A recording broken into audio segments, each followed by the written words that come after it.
Así inicia ese Noticia en Profundidad. Qué placer acompañarles. Soy Tatiana Pérez y les saludo desde nuestra sede central en Caracas, en Venezuela. A partir de este momento, en la próxima hora, tenemos 3 temas que son noticia. Primero están aquí, en titulares. Es noticia Perú. Este martes, Manuel Merino juró como presidente de la Nación tras la vacancia de Martín Vizcarra. En su discurso de posesión, el congresista y empresario se comprometió a no aplazar las elecciones pautadas para abril del próximo año. Sin embargo, las protestas crecen, algunas reprimidas por la policía. ¿Cuál es la razón de esta inestabilidad permanente en el país? Vamos a analizarlo. En noticia Bolivia, el expresidente Evo Morales recorre más de 1000 kilómetros en un retorno de su obligado exilio. El recibimiento en cada localidad evidencia su liderazgo histórico. ¿Cuál será el rol del expresidente Morales en la reconstrucción del país tras el golpe de Estado? ¿Cómo inicia el gobierno Luis Arce? Hechos que profundizamos. Y en noticia Colombia, una inusual escena se vive por estos días en Boyacá. Decenas de campesinos venden los bultos de papa a las orillas de la carretera, lo ven ustedes allí, en una medida desesperada para no perder la cosecha. Hasta hace unos años este departamento era la despensa papera del país. Ahora los agricultores están en quiebra y dicen que literalmente aguantando hambre. El gobierno argumenta que la crisis se debe a la pandemia, pero los campesinos dicen que el virus es otro. Vamos a verlo. Es noticia, casi comienza. Bienvenidos, bienvenidas.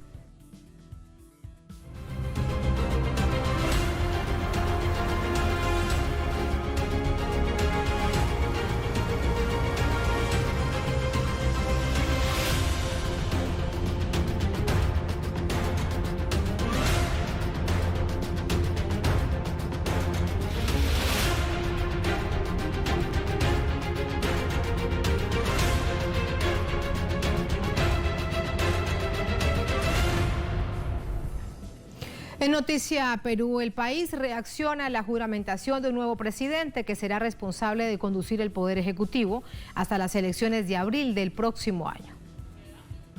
Este martes fue juramentado en el Congreso Manuel Arturo Merino de Lama, agrónomo de 59 años, quien será el encargado de encabezar un resquebrajado gobierno en un periodo presidencial que ya ha tenido 3 jefes de Estado.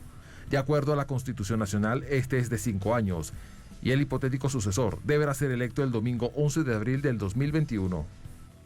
Que nuestro primer compromiso es el de ratificar nuestra convicción democrática y respetar el proceso electoral en marcha, que tiene que realizarse en el país de acuerdo al calendario establecido por los órganos competentes.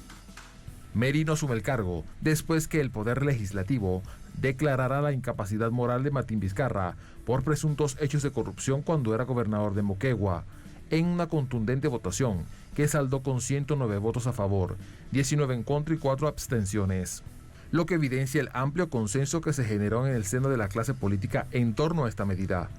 Martín Vizcarra también había asumido la presidencia producto de la renuncia del presidente Pedro Pablo Kuczynski por sus nexos con el caso Odebrecht, uno de los escándalos de corrupción más grandes en la historia de América Latina. La decisión de vacancia a Vizcarra generó algunas concentraciones de calle tanto a favor como en rechazo a la medida. Algunos ciudadanos defienden que Vizcarra debió culminar su mandato. Deberían haber continuado el señor y que acabara su mandato y ya pues debería haberse encargado la justicia para que pueda, ¿no?, ya rendir cuenta por lo que ha hecho, si realmente ha hecho o no ha hecho, ¿no?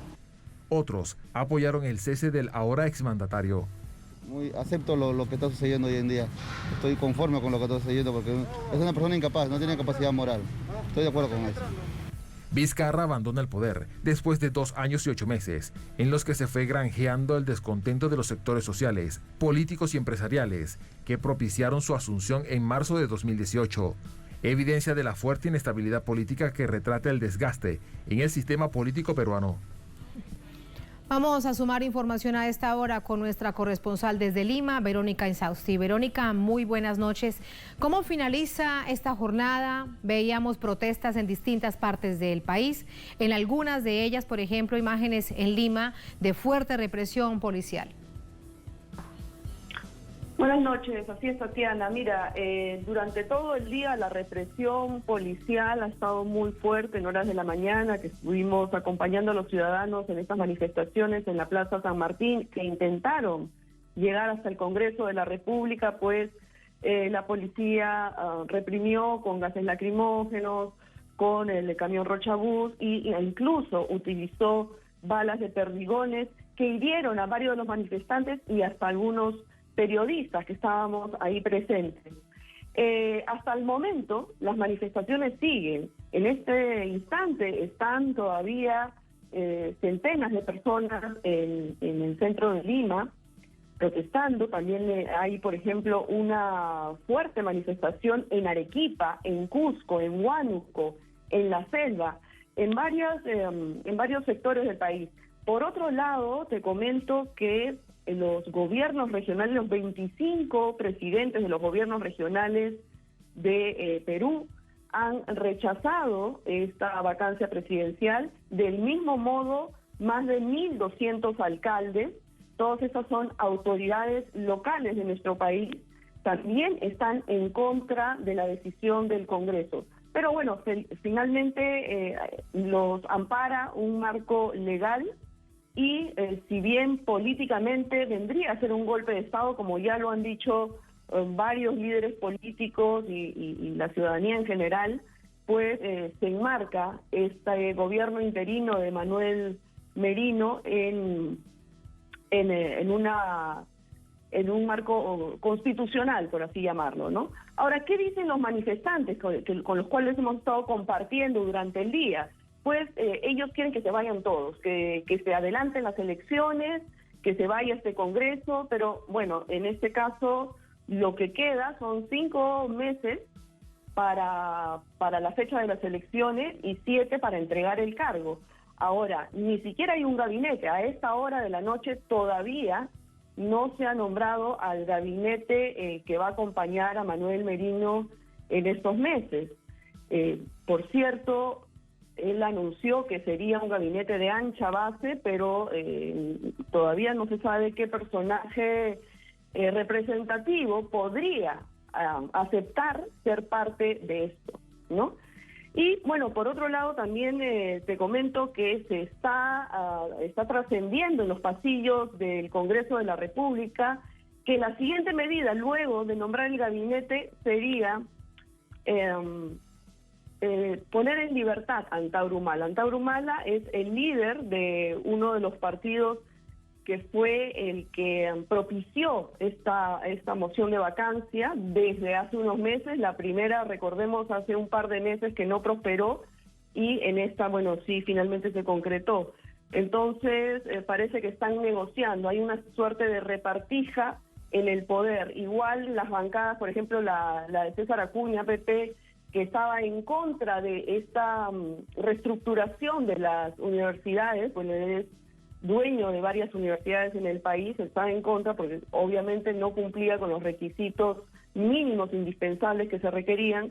También todo regresa a la antigua normalidad antes de este intento de lucha contra la corrupción que estaba liderando Martín Vizcarra, en el sentido de sacar a estos personajes tanto en el Poder Judicial, en el Poder Legislativo y en puestos claves de los ministerios que trabajaban para intereses personales. Pero bueno, esto se viene reacomodando, la población sigue en las calles, vamos a ver qué pasa el día de mañana, y bueno, este adelanto también de la juramentación, inicialmente iba a ser a las 5 de la tarde, se adelantó a las 10 de la mañana, también refleja un poco el temor del Congreso a la reacción del pueblo peruano, ¿no? Entonces, bueno, nosotros vamos a estar atentos a eso, Tatiana. Muy atentos a todo ello, al desenlace de los hechos. Gracias, Verónica. Muy buenas noches. Hasta la próxima. Hasta la próxima, Verónica. Gracias.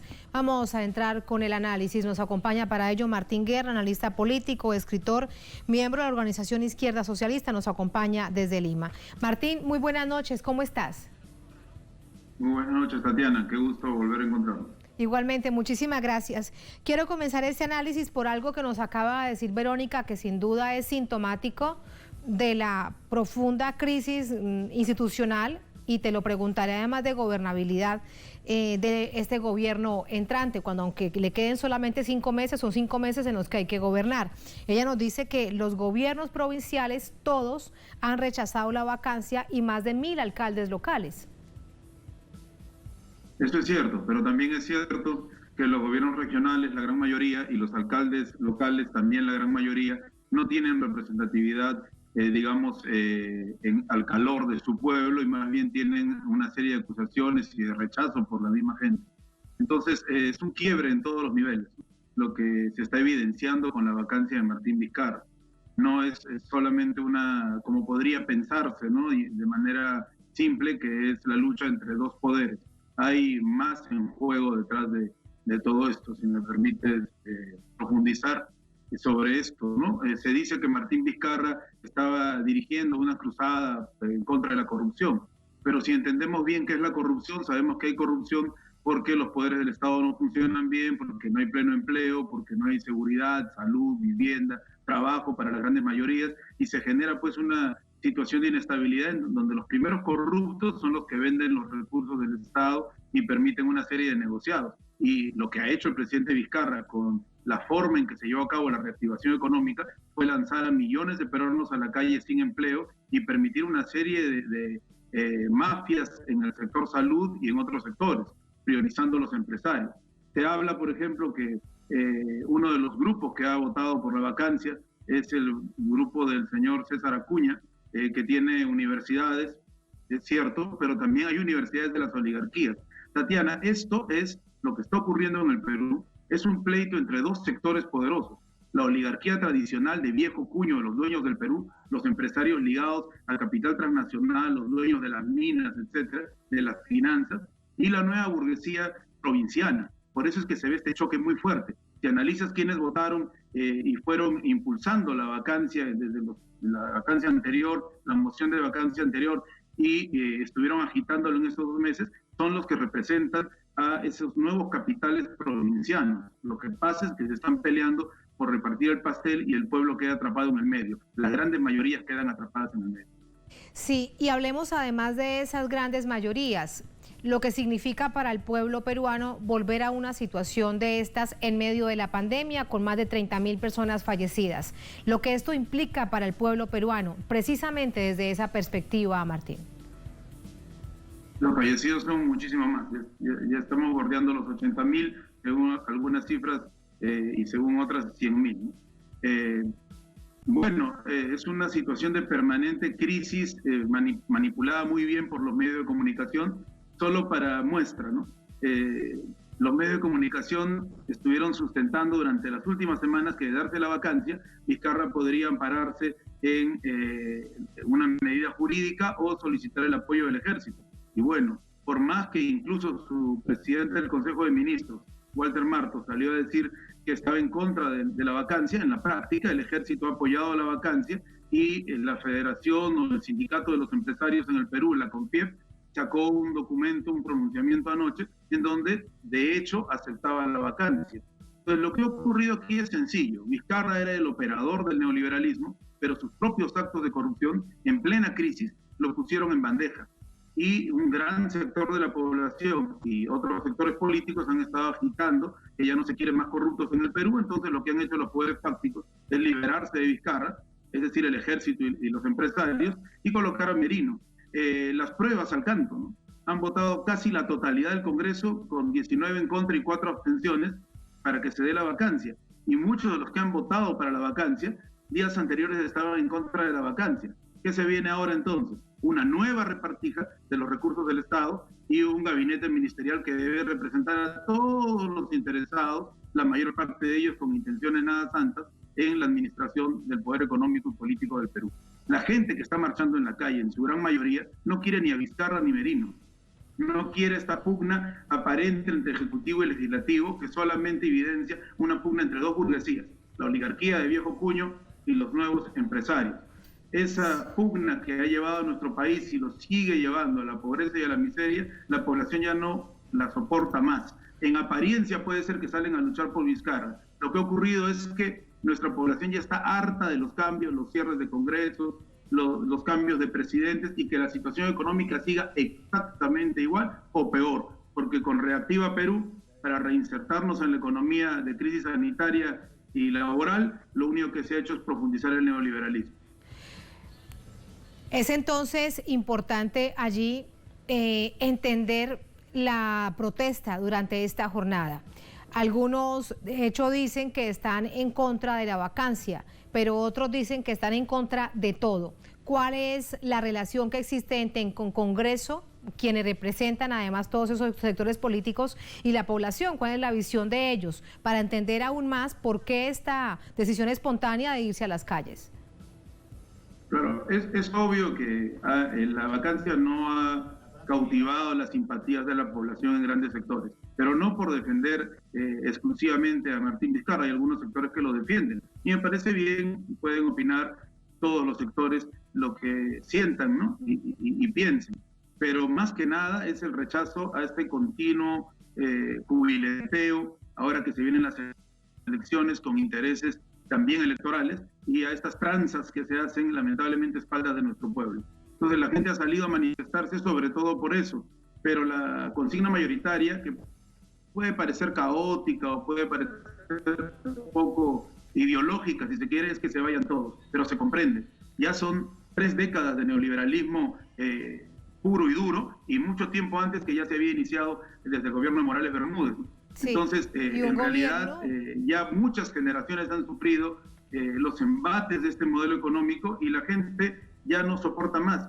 La pandemia lo único que ha hecho es clarificar esto. Es por eso que la gente sale a las calles y agita estas consignas de que se vayan todos, algunos que se vaya Merino, otros que está bien la vacancia. Es decir, vivimos un momento de agitación política en donde muchas de las proclamas distintas funden en las calles y se manifiestan. Y eso no necesariamente es malo, como los medios de comunicación lo tratan de plantear, ¿no?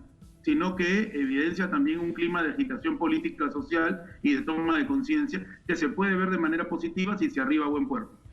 Y en todo caso, sí hay una extensión de las movilizaciones, porque pensando en el escenario futuro, hemos escuchado voces que esto solamente se resuelve, esta profunda crisis institucional se resuelve con una Asamblea Nacional Constituyente, con una nueva constitución. Pero para eso, cuando hay poderes políticos que no están interesados, el ejemplo más cercano, aunque no van a una Asamblea Nacional Constituyente, sino a una convención constitucional, es Chile. Pero eso implicó más de un año de estallido social, Martín. Así que, ¿qué tanto puede tener de largo aliento estas movilizaciones, pensando en que ese es el anhelo de la población? Es increíble el daño que ha hecho la tradición autoritaria en nuestro país. La consigna de Asamblea Constituyente, que nosotros la hemos planteado desde la izquierda como Asamblea Popular Constituyente, porque ya estamos viendo que los cambios del Congreso lo único que hacen es más de lo mismo.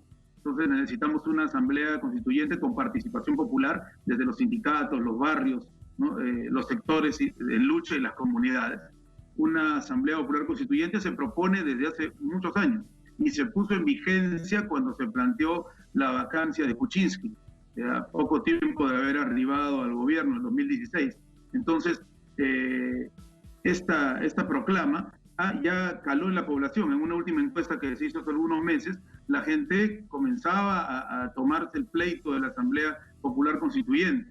Y si en Chile ha durado un año de peleas, como tú bien lo has dicho, con lamentables heridos, torturados incluso, y burlas a los derechos humanos, esperemos que no pase eso en el Perú, pero se necesita agitar el cambio de reglas de juego. No podemos seguir con una constitución que ha generado eso. Se necesita una nueva constitución que no va a solucionar todo, ¿no? Los problemas son profundos y estructurales en el Perú, pero sí puede dar pie a generar mejores condiciones de vida y por lo menos que seamos dueños de nuestros recursos y que haya soberanía para los recursos naturales del Perú y no todo esté privatizado y concesionado y se estén peleando como si fueran 2 familias de la mafia siciliana por apoderarse del pastel que significan los recursos de todos los peruanos, no de esas 2 familias, no de la vieja oligarquía y de los nuevos ricos, sino de todos los peruanos. Entonces hay que luchar por la Asamblea Popular Constituyente con toda la fuerza que tenemos. Por último, Martín, volvemos a la coyuntura. Usted nos hablaba de los militares, de la Fuerza Armada peruana. Preguntarle si la decisión que tomó anoche Martín Vizcarra de no ir a una instancia judicial o el tribunal, por ejemplo, constitucional, sino retirarse, hacerse a un lado y que todo continuara, obedecía a que él sentía que ya no tenía apoyos institucionales. Yo creo que sí. las pruebas de corrupción de Martín Vizcarra son clarísimas.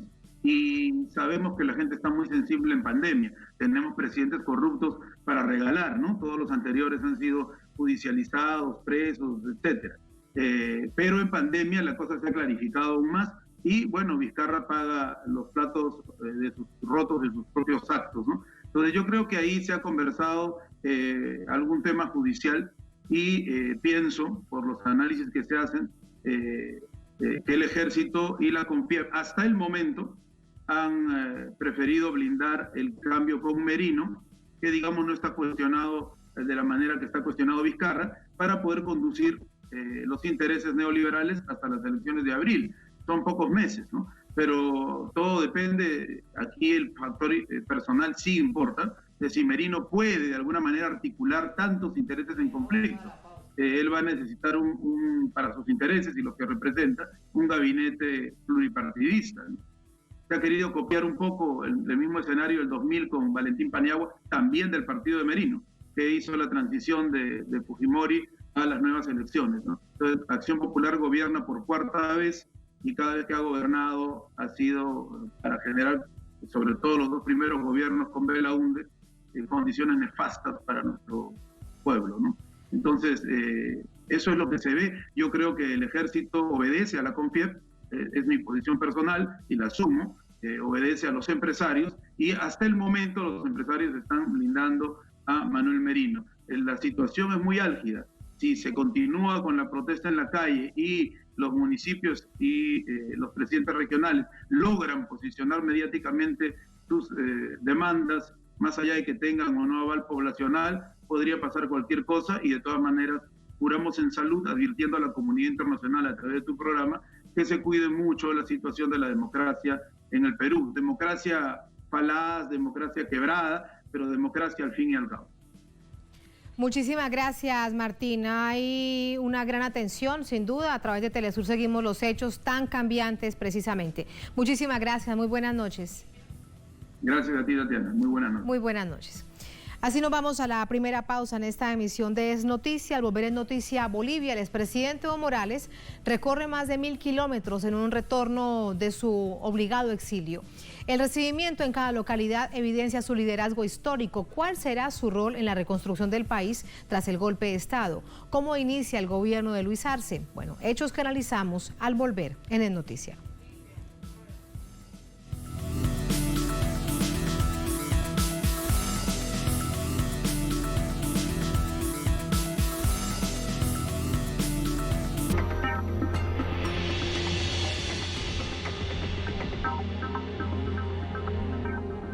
Un espacio donde se exponen todas las visiones. Aquí reflexionamos con los actores del panorama político mundial. De lunes a viernes, analiza las influencias en los sucesos latinoamericanos. En Clave Política. Solo por Telesur.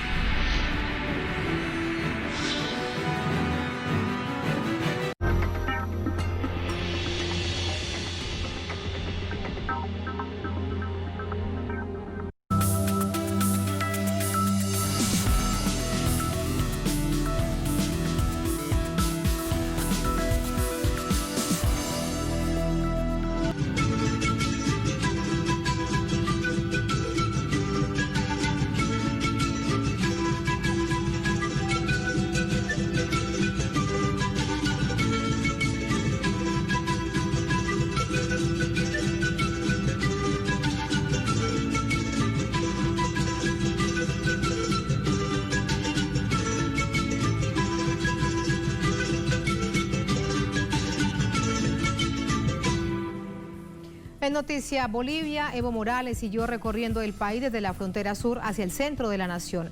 Ha sido en ese recorrido ovacionado por millones de bolivianos tras haber retornado el lunes a su patria a un año del golpe de Estado. El líder socialista boliviano Evo Morales Ayma continuó este martes en la gran caravana popular que lo recibe de vuelta a su patria luego de un año de exilio. Amaneció partiendo de la región del Potosí, donde cerró la noche del lunes, hacia las poblaciones de Chayapata, Cebarullo y Orinoca, su pueblo natal, en la región de Oruro, donde fue recibido con una festiva bienvenida. ¡Que viva nuestro proceso de cambio! ¡Que viva el Estado plurinacional de Bolivia! Gracias, hermanas y hermanos. Sorprendido por miles y miles de hermanos orureños, hermanas concentrados con motivo del retorno de Evo, de Álvaro y muchos compañeros, pero también por el retorno o liberación de varios compañeros. La ruta tiene como destino final la región de Cochabamba. El líder socialista encabeza desde el lunes la llamada Gran Caravana Popular, seguido de miles de entusiastas desde la frontera argentino-boliviana, atravesando las poblaciones del Potosí, Tupiza, Atocha, Uyuni y Villazón, al sur de Bolivia, donde dio en la tarde un emotivo discurso, el primero en su país luego de casi un año. Intentaron frenar nuestro proceso de cambio. Año pasado, como estos días, en pleno operación de un golpe, con una farsa, con un invento diciendo que había fraude. ¿Qué fraude? El día 18 de octubre de ese año, el pueblo boliviano dijeron, no hubo fraude. La mejor prueba son las elecciones de este año, la mejor prueba para demostrar que no hubo fraude. El 12 de noviembre de 2019, tras el golpe de Estado perpetrado contra el presidente Evo Morales, este se vio obligado a renunciar para evitar violencia y confrontación entre bolivianos. Ello significó un exilio forzado para proteger su vida, primero en México, donde recibió asilo, y luego en Argentina, con cortos periodos en Venezuela. Con el regreso de Evo Morales, así como el triunfo reciente del partido MAS y PCP, las fuerzas revolucionarias de izquierda y los movimientos sociales indígenas y campesinos recobran fuerzas en el marco pacífico de la democracia, retomada luego de 11 meses de dictadura, desde el derrocamiento de este líder sindicalista e indígena. Con el lema "Volveremos hecho millones" y afirmando que se dedicará al trabajo con los movimientos sociales y no en el gobierno, el regreso de Morales, más que el simple regreso de un líder, es el regreso de la estabilidad sociopolítica, de la economía socialista y de la esperanza, con la disposición de asumir los retos y superar las trabas impuestas por las pretensiones fácticas de la derecha. Todo esto lo vamos a analizar con Hugo Moldis, exministro de Gobierno del presidente Evo Morales, intelectual boliviano. Hugo, ¿cómo te va? Muy buenas noches. Hola Hugo, muy buenas noches. ¿Me escucha?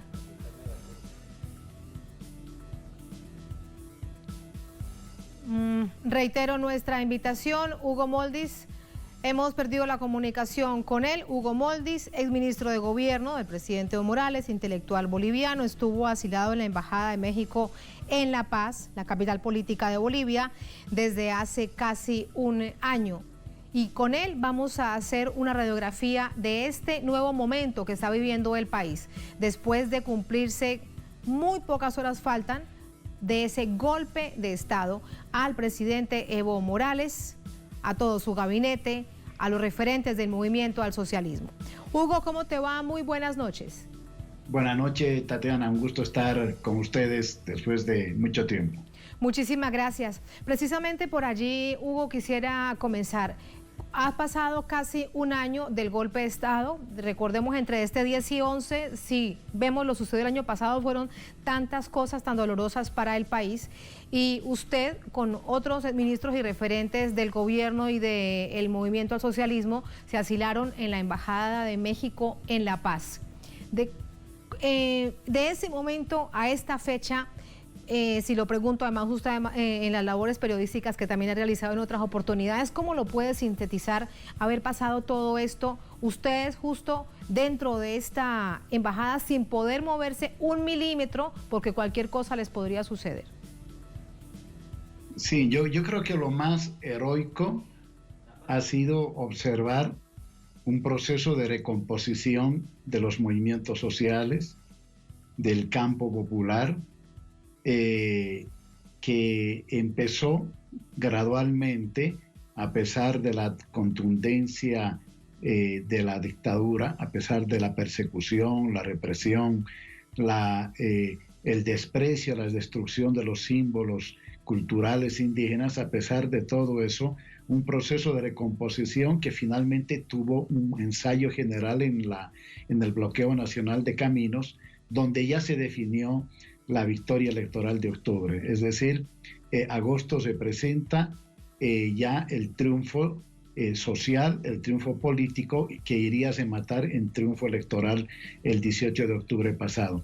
Entonces, sí, es pasar de la pesadilla, del dolor y de la tristeza, de manera muy rápida a la esperanza, a la certidumbre de que se iba a ganar, a la inevitabilidad del triunfo. Creo que en América Latina esta es una circunstancia muy atípica, es decir, un gobierno, un pueblo, una fuerza organizada que es desalojada del gobierno y del poder mediante un golpe de Estado, y un año después vuelve con mayor fuerza de la que ya tuvo en las elecciones del año 2019. Eso no ha ocurrido en América Latina y es un ejemplo que hay que estudiarlo en profundidad.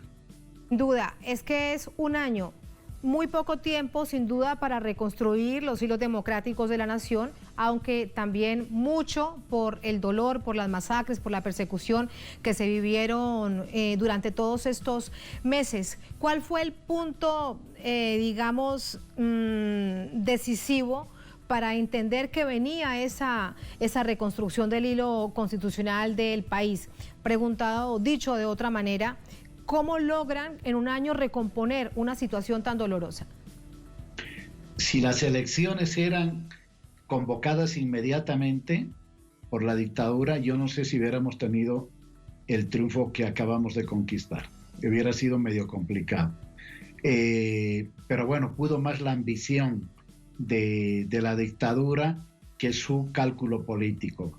Y entonces, desde mayo a agosto hay un proceso de recomposición que además se agrava por la incapacidad que tuvo la dictadura de enfrentar la pandemia, que no sea mediante el robo, mediante los negociados, y que en circunstancias normales uno puede criticarlos, pero cuando la gente se está muriendo producto de la incapacidad del gobierno de tener una estrategia para combatir la pandemia, lo ha dicho el propio director de la OMS, eso se llama genocidio, y el pueblo supo castigar ese genocidio de la derecha en su conjunto, porque no es solamente el gobierno de Áñez, sino de quienes respaldaron el golpe de Estado contra el presidente Evo el año pasado, pues el precio que tuvieron que pagar fue muy alto.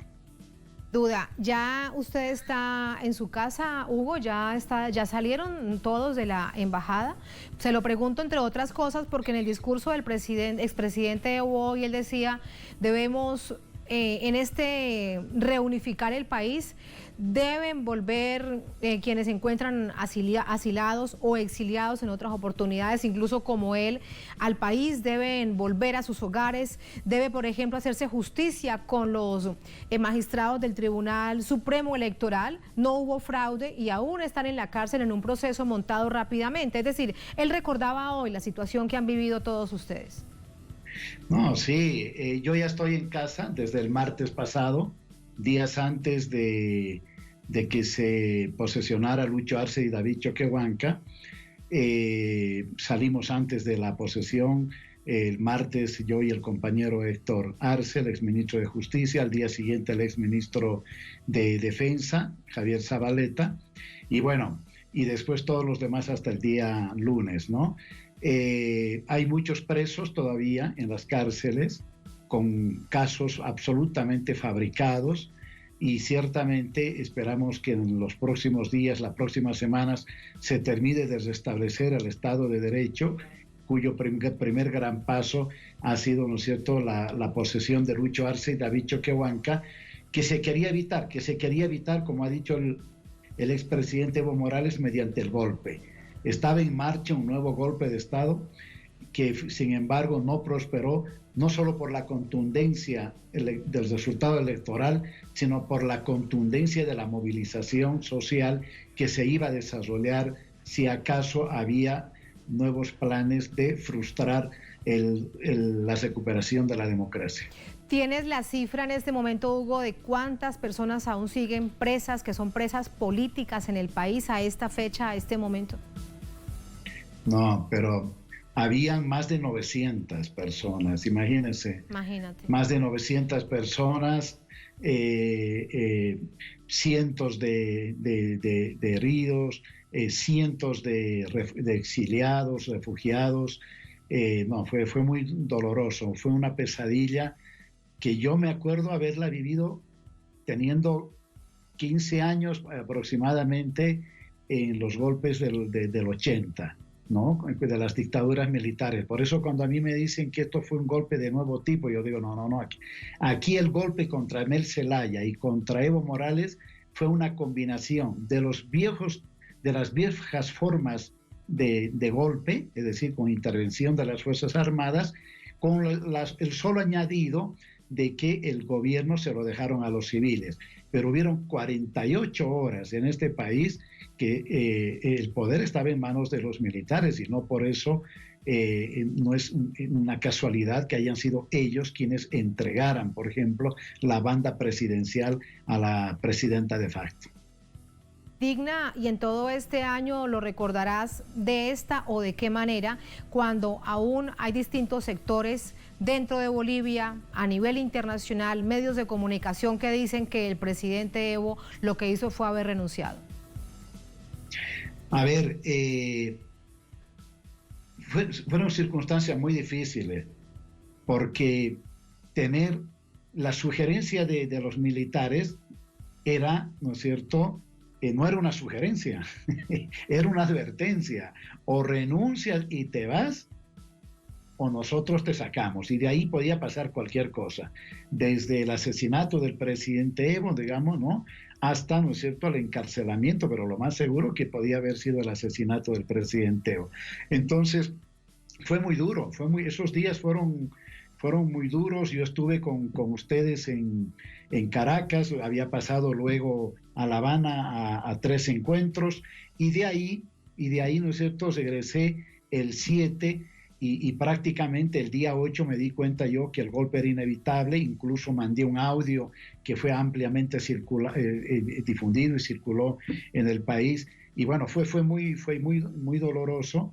El movimiento, también fue doloroso que el movimiento social no tuviera la capacidad de responder al golpe, porque eso es verdad. Había una estrategia en marcha, pero no hubo la capacidad de responder a esa estrategia, y eso es un tema que la dictadura, por ejemplo, subestimó en lo que va al año este año, ¿no?, 2020, porque ellos pensaban que el movimiento social estaba en las mismas condiciones que el año pasado, y no se dieron cuenta que hubo un proceso de recomposición que hoy ha convertido al movimiento social, lo coloca más bien en una situación mucho mejor de lo que estaba el año 2019. Así que ver esa recuperación después de haber estado más o menos, igual se ganó, Tatiana, lo que tiene que quedar claro que se ganó la elección del año 2019. Evidentemente no con la diferencia que se ganó hoy. Claro, Hugo, y se ganó en primera vuelta. Lo que pasa es que hubo una narrativa que salió de estos poderes, que se trasladó a los medios de comunicación, y recordamos, estando justamente en Bolivia, es que se decía La Paz con tal tranquilidad, es que hubo fraude, pero ¿cuál fraude? Se ganó en primera vuelta. Y eso también es algo que debe quedar claro para la historia, Hugo. Así es, la narrativa del fraude fue instalada un mes antes de las elecciones del año pasado, cuando en los cabildos se dijo: vamos a desconocer el resultado electoral y vamos a desarrollar la desobediencia civil. Es decir, el golpe estaba cantado. Y Tatiana, el nuevo golpe que ha sido denunciado por Evo Morales hace unos días, el golpe aquí en Bolivia también estaba cantado, de no ser la diferencia, la gran diferencia, ¿no?, que existía entre el primero y el segundo. Si la diferencia en esta última elección del 18 de octubre pasado no hubiera sido la que finalmente fue, esté absolutamente convencida, Tatiana, de que hubiera habido otro golpe de Estado en este país. Pero el pueblo respondió con contundencia a la estrategia golpista. ¿Quiénes estarían detrás de este nuevo golpe de Estado? Sin duda hay un gobierno de facto, y detrás de ellos, ¿quiénes estarían aupando ese nuevo golpe de Estado?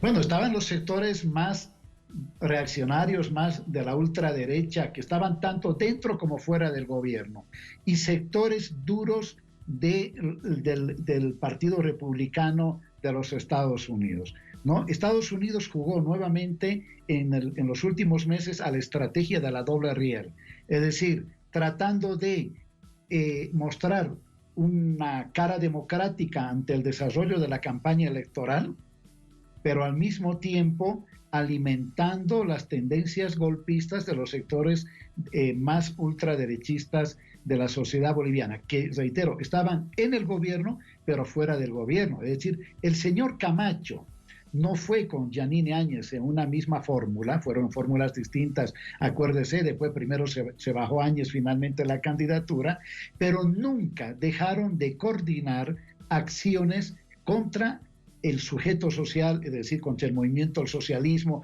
contra los movimientos sociales, nunca dejaron de coordinar. Y esa coordinación alcanzó incluso, lo dice el presidente hoy con mucha certeza, hasta el lunes pasado, es decir, ya días antes de la posesión de Lucho Arce. El intento desesperado de evitar que el pueblo vuelva al poder trató de desencadenar otro golpe, aparte, no solamente antes de las elecciones, sino después de las elecciones. El golpe tenía que ser entre el lunes y el jueves de la semana pasada, ¿sí? Pero no les rindió, y no les rindió por lo siguiente, porque la fórmula era movilización, convulsión social, como pasó el 2019, ante esa convulsión social, intervención militar, ¿sí? Pero la convulsión social no llegó, y no llegó porque la gente se cansó, incluso en el departamento de Santa Cruz, en el oriente boliviano, la gente se cansó porque la gente quiere trabajar, la gente quiere ver que la economía se recupere, y en fin, ¿no es cierto?, no tuvieron el eco que esperaban tener. Sí, algunos comités cívicos, precisamente en esos días que estás narrando, nosotros lo presentábamos a través de la pantalla de Telesur, grupos de ciudadanos movilizados, que eran muy pocos, pero se mantenía la alerta. Y eran grupos que pertenecían directamente, también ellos lo decían, al partido de Luis Fernando Camacho. Así que habrá que estar muy pendientes también de eso. Te lo pregunto ahora en nuevo escenario. Porque Camacho queda como tercera fuerza política y logra llevar al Congreso a un grupo de parlamentarios. Sí, Camacho pensaba que iba a ganar la elección. Lo decía a sus seguidores. Él generó una suerte de fanatismo político y religioso. Hemos visto a señoras, ¿no es cierto?, poniéndose de rodillas en la puerta de los cuarteles, invocándoles a que intervengan, que eviten la posesión de Lucho Arce y constituyan una junta militar. Yo creo que se han desarrollado dos hipótesis, Tatiana. La una era el golpe, reitero, denunciada incluso por el expresidente Evo hace unos días, y la segunda, que la posesión se desarrolle en medio del conflicto, en una suerte de señal al presidente Lucho Arce de lo que se le venía en adelante.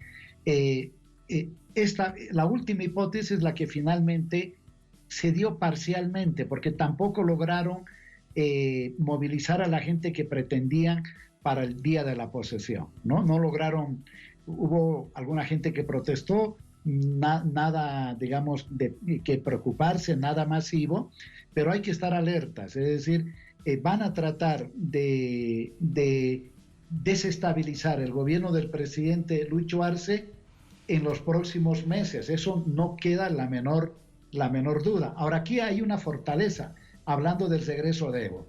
Hay 4 factores, a mi juicio, que explican lo que sucedió en Bolivia desde el punto de vista del campo popular. Por un lado, el liderazgo histórico de Evo Morales. Segundo, la fuerza renovadora de un nuevo binomio. Tercero, la recomposición de la fuerza organizada del pueblo. Y cuarto, la constatación de que el único partido que tiene un proyecto de país para todos los bolivianos y las bolivianas es el Movimiento al Socialismo. Todo esto es muy, muy interesante, pero también muy esperanzador, y veremos lo que suceda en los próximos meses en términos de esa alerta cuando está allí, además, hace tan pocos días, una situación que por fortuna no se dio? Y quedan además muchas otras preguntas para hacerte, Hugo, pero lamentablemente se nos acaba el tiempo.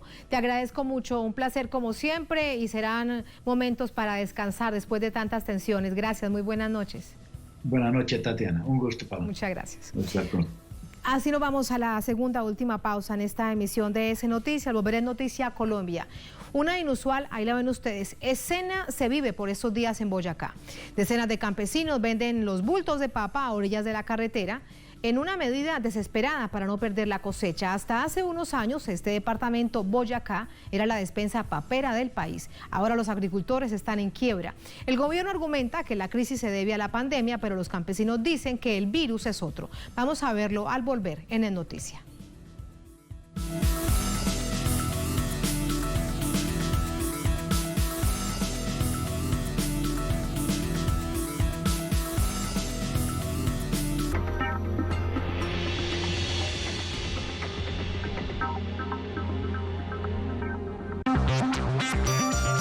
Aquí estoy frente a los muros, libre de hablar realidades, de celebrar mis conjuros, de cantar nuestras verdades.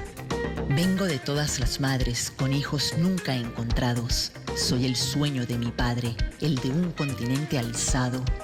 Yo vine a mostrar los rostros, a nombrarme en tus palabras, para sabernos nosotros, para que el camino abra, a decir lo necesario, de pie junto a mis hermanos, señalar a los contrarios, alzando en puños las manos. Celebro la justa hora de no bajar la mirada, de buscar allí en la aurora nuestra historia liberada. Telesur, 15 años al aire, libres. La señal de Telesur se traslada a la pantalla de tu dispositivo móvil desde la plataforma de WhatsApp.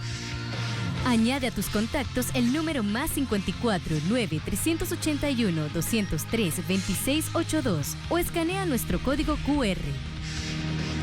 Con enviar hola, recibirás un mensaje con nuestro menú de opciones. Escoge la que sea de tu preferencia y mantente informado sobre los acontecimientos más recientes. Telesur, la señal informativa de América Latina y el Caribe. Te alistas, corres, lanzas, golpeas, nadas, esquivas. Es un esfuerzo constante para mirarlo en Deportes Telesur. De lunes a viernes, solo por Telesur.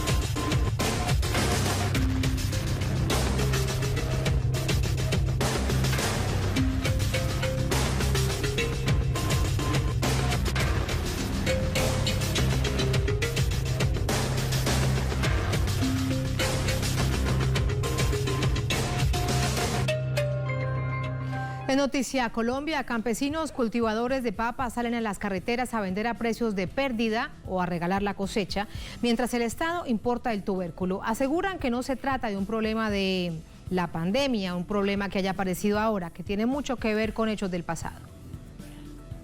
Organizaciones sociales y dirigentes políticos se han sumado al pedido de auxilio de los casi 100.000 productores de papa colombianos, que atraviesan una crisis adjudicada principalmente a las importaciones, los altos costos de producción y una inexistente política agraria. La última semana se ha visto a campesinos del departamento de Boyacá, al noreste del país, salir a la carretera entre su capital Tunja y Bogotá para vender la cosecha directamente al consumidor. Buscan recuperar un mínimo de la inversión al ofrecer el bulto de papa hasta por 7.000 pesos colombianos, unos $2, mientras hace un mes el valor era 50.000 pesos, equivalente a $14. Los precios de la papa escasitamente para sacar, para pagar a la gente nada más, para los patrones les queda nada de plata, les queda solo las deudas. Estaba sembrando en lo mío y ya en un lote de esos le metí 15 millones de pesos y no me devolvió sino 10 milloncitos de pesos nomás. Perdí 5 en un lote y 5 en el otro lote. Me tocó refinanciar un crédito porque no pude cancelar. Los pequeños productores, que abarcan el 85% de la producción nacional, han trabajado en desventaja por lo menos los últimos 10 años, ante la imposibilidad de trasladar sus cosechas, sin asistencia técnica ni desarrollo de la agroindustria, y con las grandes cadenas de supermercados comercializando el producto importado. ¿Quién sabe qué pasaría con el señor gobierno? Porque antes como que dicen que nos están trayendo exportaciones de otro país. Aquí los pobres colombianos son los más quedados. No nos quiere resolver nada, decir, ayudémosle, bajémosle a los abonos, bajémosle a los fungicidas, nada. Antes, entre más días, más caros los abonos, más caros los fungicidas, entonces no está dando resultado aquí ahora el campo. Los tratados de libre comercio han significado la importación del tubérculo en cifras que incrementan cada año. Según datos oficiales, en 2019 Colombia importó 58.616 toneladas de papa procesada, la mayoría provenientes de Bélgica, Estados Unidos, Alemania y Holanda. Por cada kilo de papa importada se dejan de mandar 2,5 kilos de papa nacional. En estos acuerdos, el país nunca ha asumido el papel de exportador.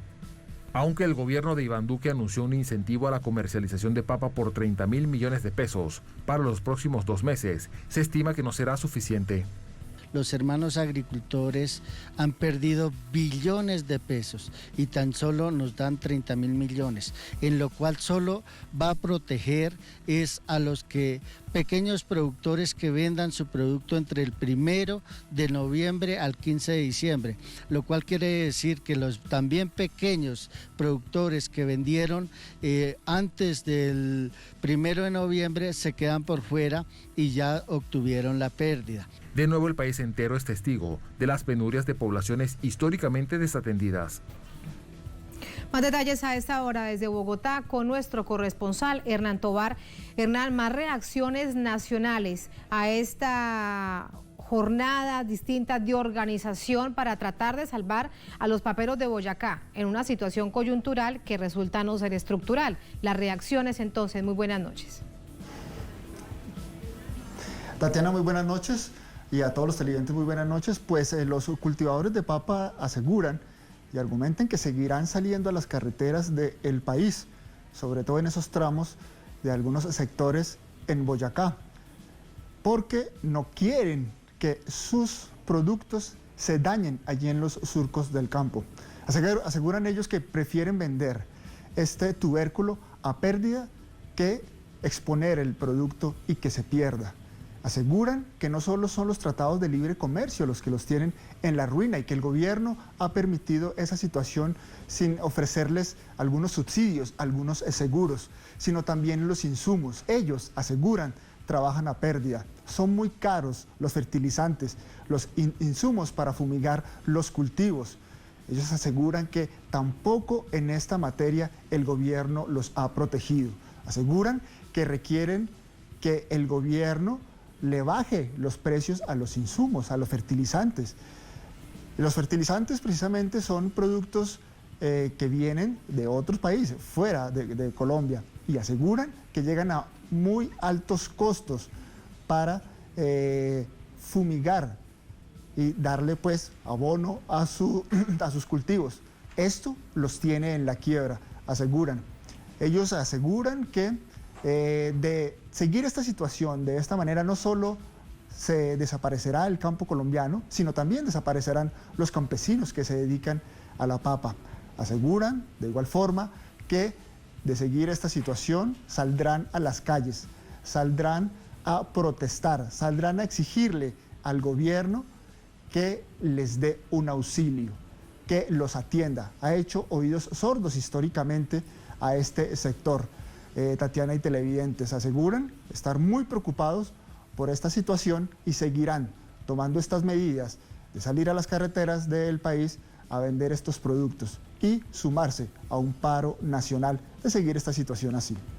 Hay una campaña, Hernán, la hemos visto sobre todo en redes sociales y en Bogotá, te preguntaría si ya es nacional, para que la gente, el consumidor, no compren la papa en los supermercados, porque a los supermercados es a donde llega la papa de los tratados de libre comercio, como por ejemplo de Países Bajos, como de Bélgica, siendo que Colombia es una nación productora de papa, toda esta región de Boyacá, sino que se vayan a los abastos, a lugares más pequeños, a lugares de presencia de productos artesanales, donde va a estar este tipo de papa, la que llega de Boyacá, que entre otras cosas, contarle a nuestra audiencia que Colombia tiene más de 100 tipos de papa, la mayoría de ellas producidas en Bogotá.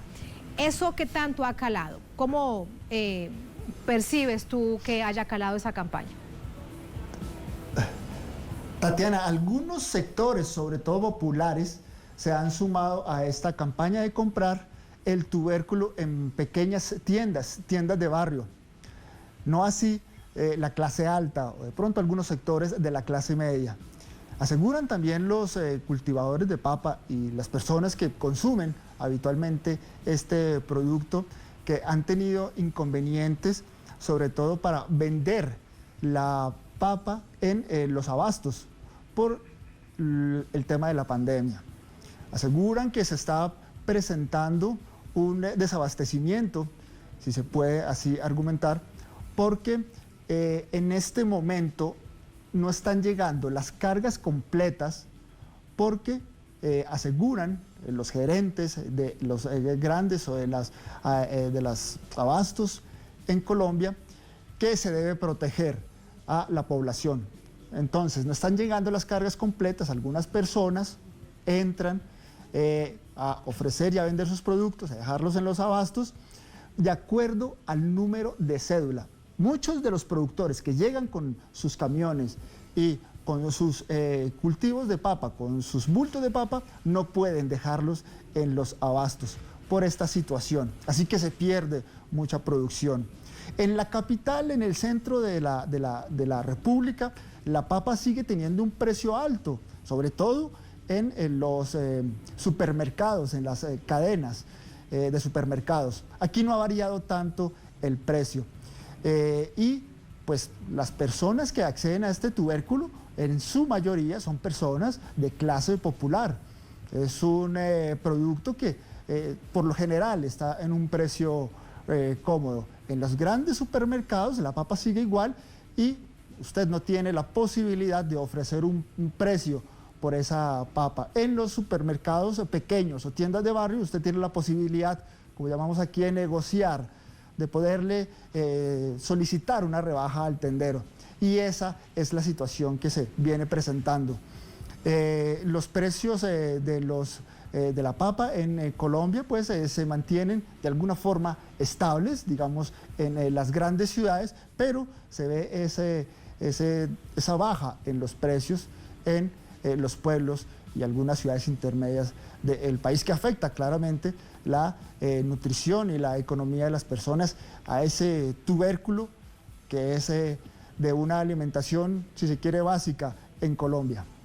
Es base del consumo de la mesa colombiana, precisamente como el café, la papa. Con el café hay otra cantidad de problemas, en esta oportunidad es la papa y hemos visto, bueno, todo lo que ha generado, que salen a las calles, precisamente a las principales vías entre Tunja y Bogotá, los paperos para no perder su cosecha. Gracias, Hernán, muy buenas noches. Perdimos la comunicación en el último momento con nuestro corresponsal en Bogotá, Hernán Tovar, simplemente para recordar que cada que un colombiano va a comer papa y la tiene en su mesa, recuerde el sacrificio que hacen cientos de campesinos por precisamente cultivarla, cosecharla y que esa papa pueda ser llevada a la mesa de todos y cada uno. Es parte también de la campaña que se está haciendo en Colombia para concientizar a la gente que no es un asunto de la pandemia, es algo mucho más estructural y que parte de los tratados de libre comercio. Bien, así vamos a poner punto final a esta emisión de Es Noticia. A todos, gracias por habernos acompañado. Recuerden que cerramos nuestra pantalla tradicional, nos quedamos en redes sociales. @esnoticiatelesur, @Tatiana_Telesur. Durante esta jornada, otro hecho fue noticia, muy pendiente de lo que sucede en Estados Unidos en esta crisis postelectoral. Con eso lo dejamos. Hasta mañana.